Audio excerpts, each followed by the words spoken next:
Instruction manual of box filled machine. Machine operation. Adjust the guide strip based on the width of the product. Just adjust one side.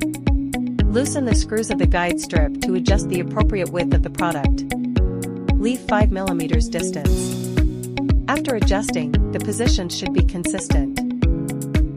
Then tighten the screws. Turn on the feed belt switch and the box filled belt switch. Put the product in. Rotate the box belt adjustment wheel to adjust the box to an upright position.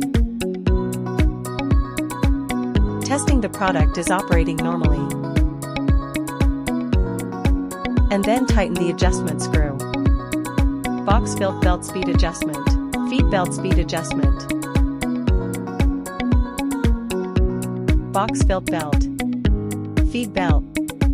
Material pressing plate. Its function is to prevent material from flying out. Daily maintenance of machine.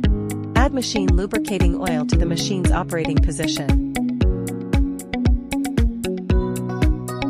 When the chain noise is too loud, you can remove the casing and add lubricating oil.